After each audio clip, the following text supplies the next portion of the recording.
Hi, you are watching Reddit Stories. She cheated and left me for my best friend. She had no idea I was secretly making $500,000 a year. I always thought my life was pretty average. At least that's what I let everyone believe. My name is Tyler, and up until a few months ago, people would have described me as your typical mid-30s guy with a modest job, an apartment downtown, and a long-term relationship that looked pretty solid from the outside. To most people, I was a mid-level project manager at a mid-sized tech firm. I never brought attention to myself, never wore designer clothes, and I drove a well-kept but older Toyota Camry. My girlfriend Jess would sometimes tease me for being frugal, and my best friend Kyle joked that I was financially allergic to fun. I played the part well, and I had my reasons. It wasn't that I was a compulsive liar or trying to live some double life. It was just easier that way. See, a few years ago, I started a side project. What began as a small idea turned into a legitimate tech platform. I developed a tool that helped small e-commerce businesses automate their logistics, inventory tracking, shipping, customer service bots. I'll spare the nerdy details, but the thing took off. I launched it under a pseudonym and kept my identity under wraps. I outsourced customer support and hired remote developers through a third-party firm.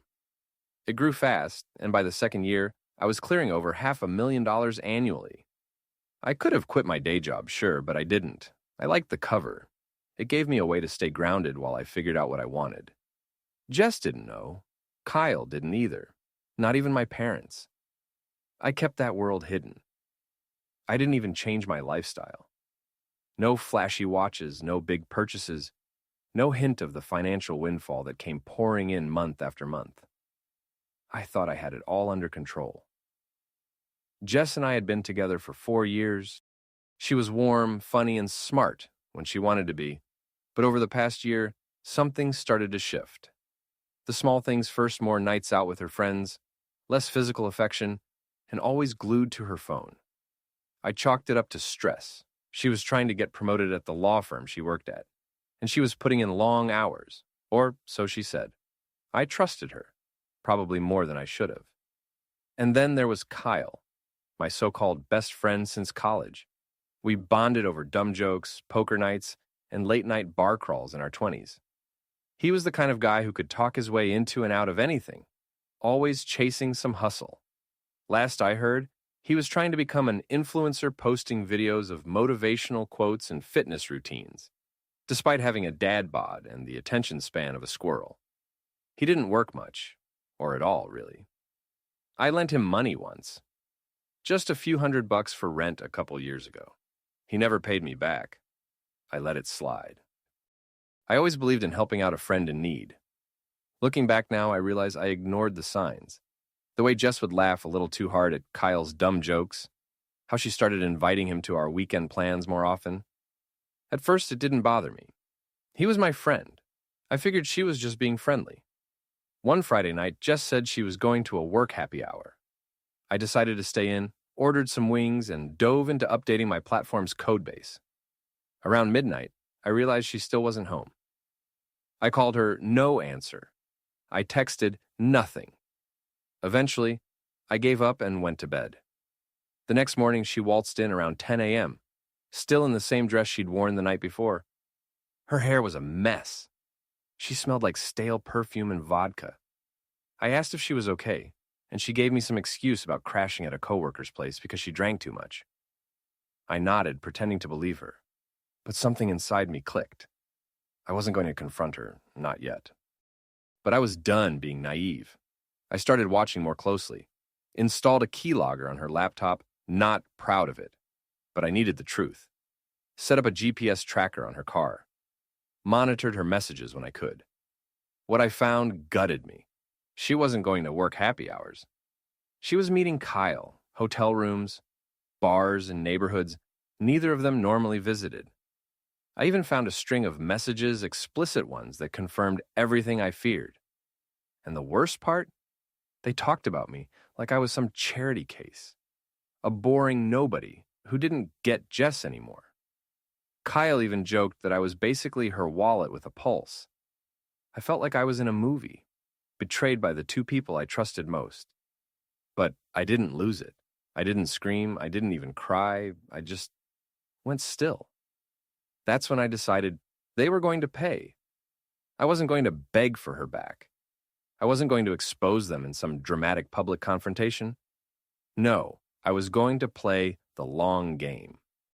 Use every resource at my disposal, every dollar, every connection, every ounce of intelligence I had to orchestrate the cleanest, coldest revenge I could imagine. But first, I had to wait for her to leave me.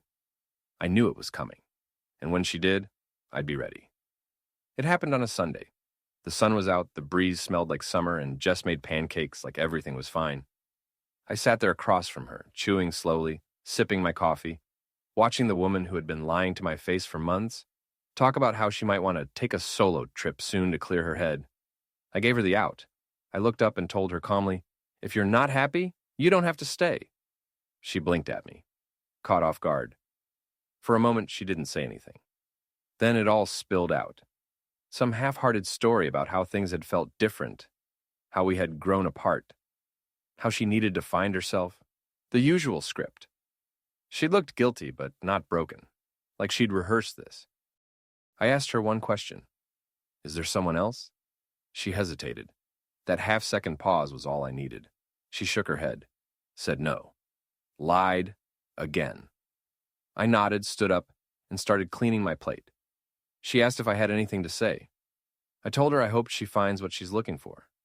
She packed her stuff 2 days later, not all of it, just her essentials.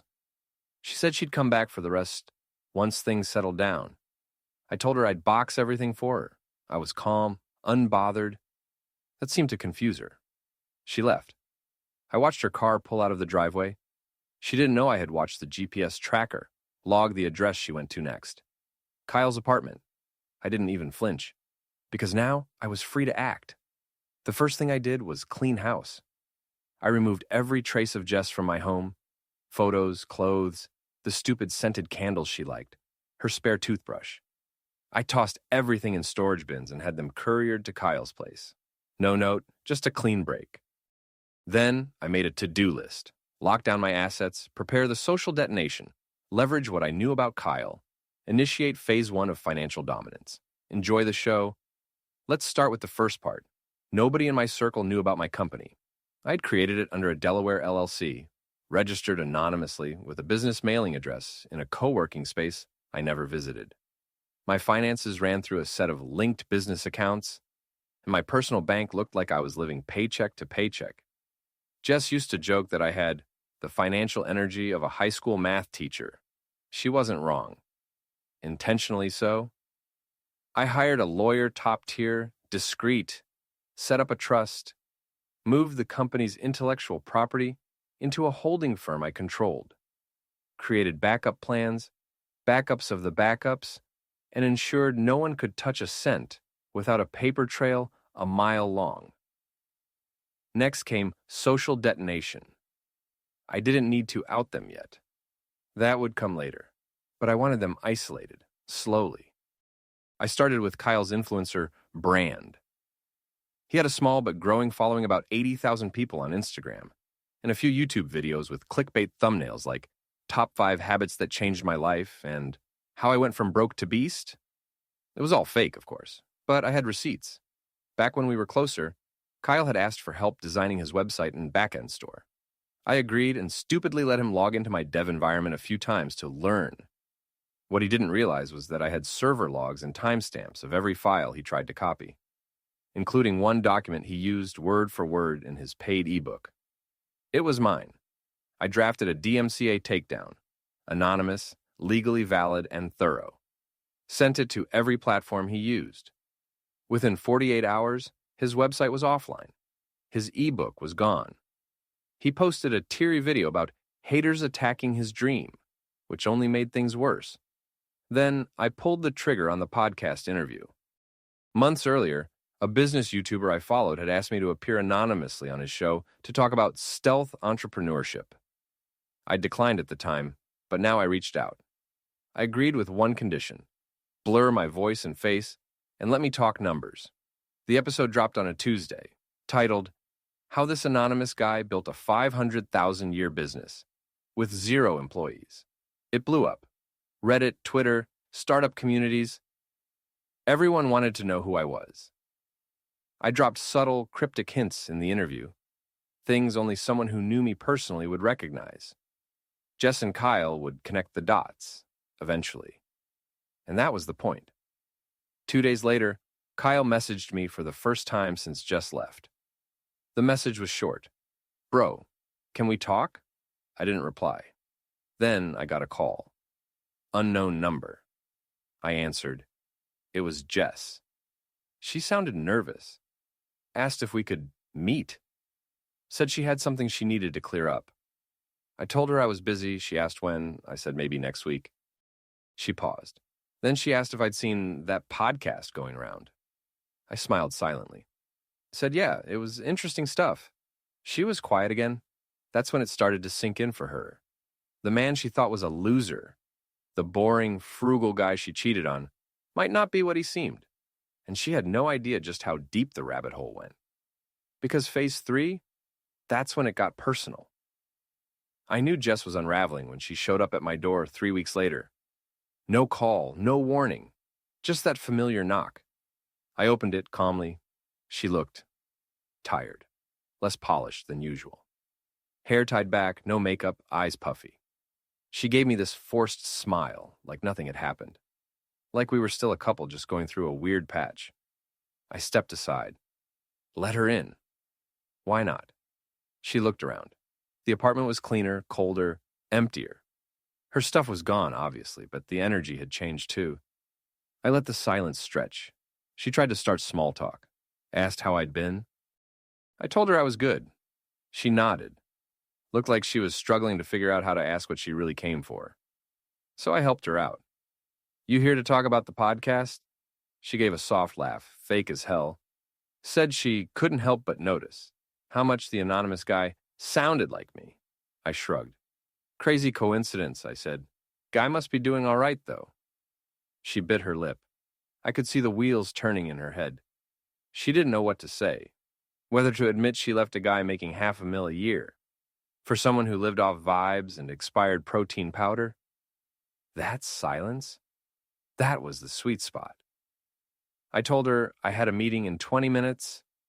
Half truth, I just didn't want her staying long. She nodded and stood to leave. Then she hesitated at the door, turned around and asked, "Was I a bad person?" It caught me off guard for a second. I looked her straight in the eye and said, "I think you already know the answer."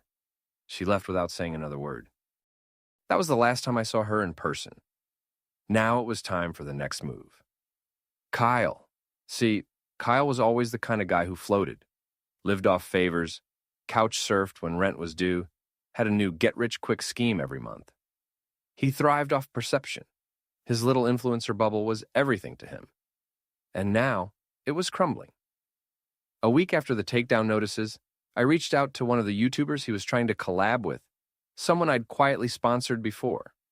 I sent proof of Kyle plagiarizing content and faking testimonials for his ebook. That bridge burned. Then another. I dropped anonymous tips to a subreddit he used to self-promote in, showing how he astroturfed his own posts with sock puppet accounts. Banned.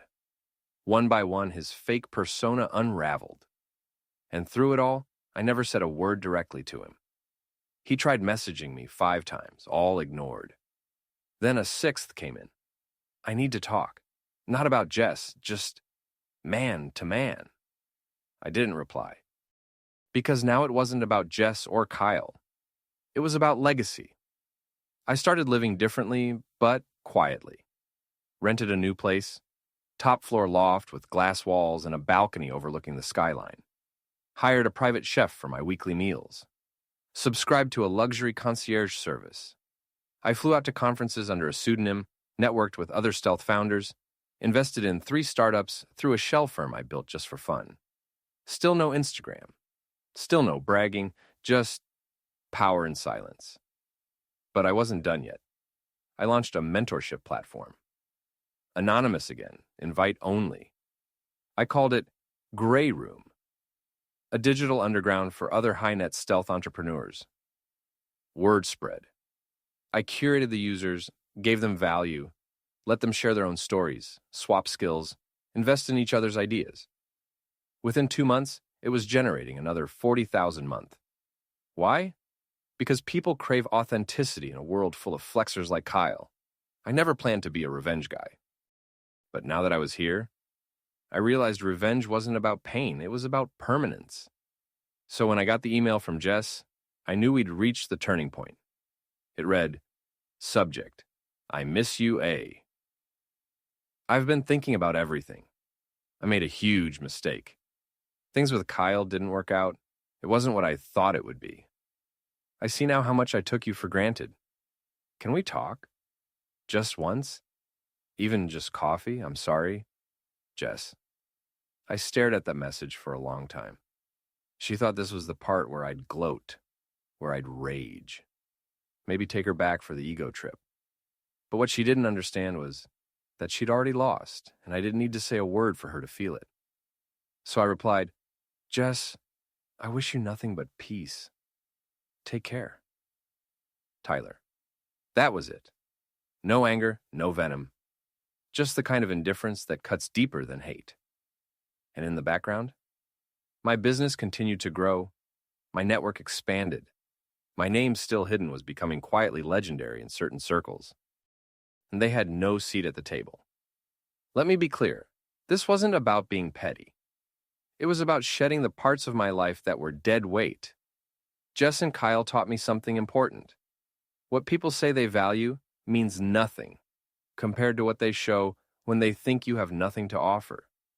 They revealed themselves, and I walked away without ever looking back. But we're not done yet. Because the final phase, that was about the world, knowing exactly who they gave up. It had been 6 months since Jess left me. 4 since Kyle's fake influencer life collapsed. And 3 since I stopped responding to anything either of them sent my way. The silence seemed to eat them alive. Kyle had gone from posting motivational quotes daily to complete social media blackout. Jess's Instagram, once curated down to perfect filters and champagne brunches, was oddly quiet too. No couple pics, no smiling selfies with Kyle, just generic throwbacks, vague captions about growth, and a lot of passive-aggressive reposts about learning from mistakes. I knew they were still together for a while, miserable most likely. It doesn't take a genius to guess what happens when 2 self-serving people get together out of lust and ego. But eventually, she moved out of his apartment. I knew because I still had the GPS app tied to her old car. She started sleeping in a different neighborhood. Kyle's posts never mentioned her again, just hustle culture and gym selfies from Planet Fitness. It was all unraveling. Meanwhile, I was thriving, quietly. My platform had hit $600K a year in revenue. My mentorship circle, Grey Room, now had 3,000 active members, most of whom paid a premium just to stay in. I'd become a sort of urban legend, the ghost founder. A few podcasts speculated about who I was, but nobody knew for sure. I liked it that way, but I also knew something important. Revenge is best when it's public, but impersonal.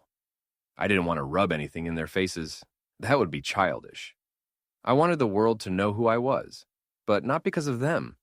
I wanted it to feel organic, like the spotlight found me, not the other way around. So I started planting seeds. I spoke at a private entrepreneur retreat in Aspen, using my real name this time. No pseudonym. Word spread fast. I gave a raw, unfiltered talk about building a business in silence, hiding wealth from the world, and the danger of surrounding yourself with people who only love you when you're small. A clip from the talk hit LinkedIn, then Twitter. 1 million views in 2 days. Someone dug up the original podcast, the anonymous one. Fans started comparing voices. A tech blog ran a story. Is Tyler Grant the real ghost founder? They had no hard proof, just breadcrumbs. But it exploded. Suddenly, my inbox was full. Journalists, VCs, podcasts, startup accelerators. I agreed to a single interview with a high-profile business YouTuber who had a massive reach. We filmed it in a penthouse suite I rented for the day. I wore a plain black t-shirt, no watch, no flex. Just me and the truth. I told the whole story minus the names. I talked about building something big while everyone thought I was small, about keeping my success hidden to protect it from the wrong people, about betrayal, about rebuilding. The line that went viral was this: she left me because she thought I was average, but I was just choosing to be invisible. There's a difference. The clip hit 10 million views in a week. People started DMing me nonstop. Some supportive, some shocked, and others? Well, I recognized the usernames. Kyle, Jess. Both tried messaging me on Instagram and LinkedIn after that video. Jess sent a long, emotional email. The subject line: "I'm proud of you. Can we talk?" I didn't reply. Instead, I posted a single story to my now public Instagram. Just a black screen with white text: "Never beg to be seen. Just build until they can't ignore you." No names, no subtweets, but everyone in our old circle saw it. Mutual friends messaged me, half stunned, half curious. One even said, "Hey, bro, is this about Jess and Kyle?" I replied, "It's not about them, it's about me." And that was the truth. It stopped being about them a while ago. The pain they caused had transformed into fuel, and I used every ounce of it. I wasn't a project manager anymore. I was a founder, an investor, a speaker. I was building 2 new products, both in stealth. And now, for the first time, I didn't have to hide. People always say, success is the best revenge. They're wrong. Peace is the best revenge. Success just makes it louder. I never planned on becoming someone people wrote articles about, or having my inbox overflow with collaboration offers, speaking requests, and cold emails from angel investors wanting in on whatever I touched next. It just happened. Quiet work, loud results. A few months after the interview went viral, I started getting invited to panels and closed-door events. I was asked to mentor founders at incubators I once dreamed of joining. Even got invited to a dinner hosted by one of the billionaire founders of a company I used to use every day when I worked that boring 9 to 5. And Jess? She saw it all. She followed me again on Instagram. I didn't follow back. Every now and then, she'd like one of my posts, mostly the ones where I looked happy, healthy, surrounded by people doing big things. I could feel the unspoken questions behind every click. Does he think about me? Does he still hate me? Did I really mess this up? And Kyle? He disappeared completely from the digital world. I found out later he moved back in with his parents after getting evicted from his apartment. A mutual acquaintance told me he tried starting a drop shipping store with borrowed money and burned through it in weeks. The dude had no plan B because his plan A was built on lies. I never once spoke their names publicly. Not because I was protecting them, but because they no longer deserved to be part of my story. But there was one final thing I wanted to do. One final move, not out of spite, but to leave no doubt. I decided to throw a private event, a celebration of my journey disguised as a networking mixer. I booked a rooftop venue, invited about 150 people, investors, founders, creatives, and a few people from my past life who had always believed in me, even when I was just Tyler, the quiet guy who never ordered anything but water and split checks down to the cent. I didn't invite Jess or Kyle, but I did invite mutual friends who still talked to them. Word would travel, that was the point. The event was perfect. Sunset skyline views, live jazz, amazing food. I gave a short speech halfway through, nothing flashy, just gratitude and reflection. I talked about second chances, about betting on yourself, about building quietly in a loud world. People clapped, some cheered. After the speech, someone approached me, a guy I didn't recognize. He said he knew Kyle. Apparently, they'd gone to the same gym. Small world.